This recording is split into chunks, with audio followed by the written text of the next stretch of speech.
আসসালামু আলাইকুম। আমি একজন সৌদি আরব প্রবাসী। প্রায় 1টা 1:30 বাজতেছে রাতের। নাইট ডিউটি করতেছি। আমার একটু আগে স্যালারি আসছে 5 মিনিট আগে। এখন আমি টেনশনে আছি যে আমি টাকাটা কিভাবে পাঠাবো, হুন্ডির মাধ্যমে নাকি ব্যাংকের মাধ্যমে। কারণ আমার বাড়িতে টাকা পাঠাতেই হবে। যদি বাড়িতে চলতো তাহলে আমি 4-5 মাস টাকা পাঠাইতাম না। বাংলাদেশে বর্তমান যে পরিস্থিতি, যে আমাদের প্রধানমন্ত্রী শেখ হাসিনা বাংলাদেশকে যেভাবে ধ্বংস করতেছে, এই যে কতগুলা স্টুডেন্ট ভাই মারা গেল, ওরা তা কারো না কারো ছেলে, কারো না কারো ভাই। আমারও তো ভাই একটা বাংলাদেশি। আর বর্তমানে দেশে বিচার ব্যবস্থা ধ্বংস হয়ে গেছে, ভোটার অধিকার ধ্বংস হয়ে গেছে। আমি ভোট দিতে গেছিলাম, পারি নাই। জাতীয় ইলেকশনে ভোট দিতে পারি নাই। বলছে হয়ে গেছে আমার ভোটটা। তো কে দিল? তার কোনো প্রমাণ নাই। আসলে বর্তমানে দেশে যে পরিস্থিতি, এই পরিস্থিতি ব্যাংকে টাকা পাঠানোটা আমাদের মনে হয় না যে উচিত হবে।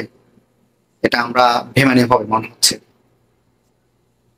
সত্যি কথা বলতে আমার বাসায় টাকা পাঠাইতে হবে, বাসার সব খরচ আমাকে চালাইতে হয়। এজন্য আমি টাকাটা ছাড়তে হচ্ছে।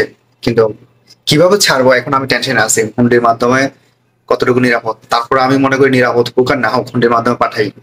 দেশে এখন আমরা এই যে আমি আজকে সৌদি আরবে 7 বছর রানিং চলতেছে। 7 বছর আমি প্রত্যেক মাসে 70-75 হাজার টাকা বাংলা, এই যে বাংলাদেশে টাকা পাঠাইছি।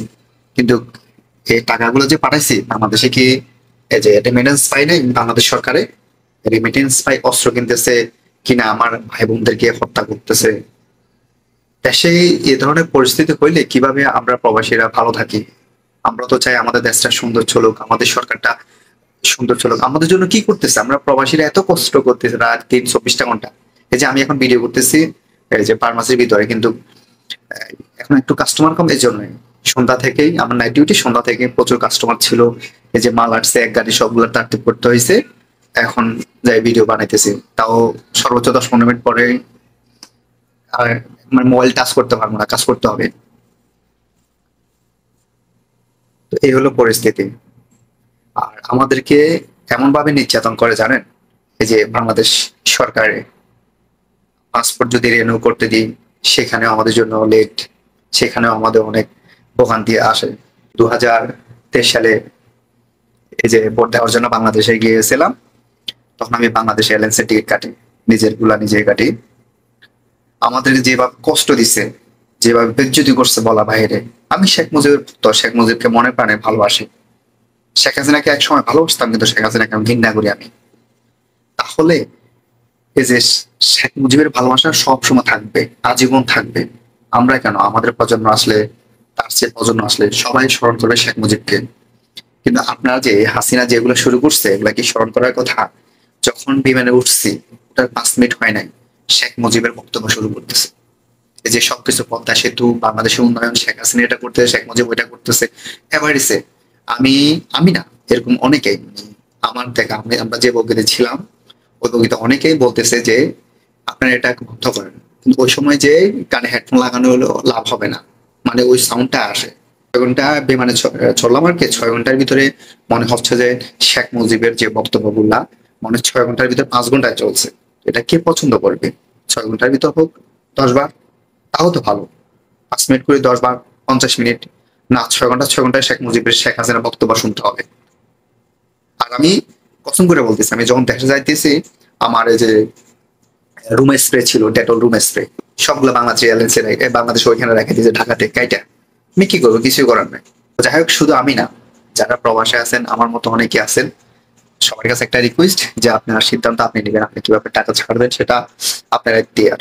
কিন্তু একটা বিবেকমান, একটা বুদ্ধিমান যে হিসেবে আমার মনে হয় যে এই মুহূর্তে ব্যাংকে টাকা ছাড়াটা আমাদের জন্য ভালো হবে না।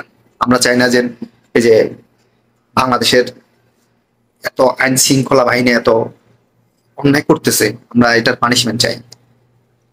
আমরা চাই সুস্থ নির্বাচন, আমরা চাই বাংলাদেশের উন্নয়ন, আমরা চাই বাংলাদেশের অর্থনৈতিক শিথিল। বর্তমানে বাংলাদেশে যে বাজারে গেলে আগে 1,000 টাকা নিয়ে গেলে ব্যাগ করে নিয়ে যেত, এখন 5,000 টাকা দিলে ব্যাগের খালি। তো আমরা যে ব্যাংকের টাকা ছাড়বো না, আমরা প্রয়োজনে হুন্ডি করবো, রিক্সো প্রয়োজনে হুন্ডি করবো, আমরা রেমিটেন্স বাংলাদেশ সরকার হাসিনাকে দেবো না। হাসিনা বর্তমানে বাংলাদেশকে ধ্বংস করতেছে। এই পর্যন্ত কতগুলো মারা গেছে, 500-র উপরে মারা গেছে, বলতেছিলেন না 120-30 জন। আর 120-30 জন মানে একজন মারা গেলেও সেটা দায় কে দেবে?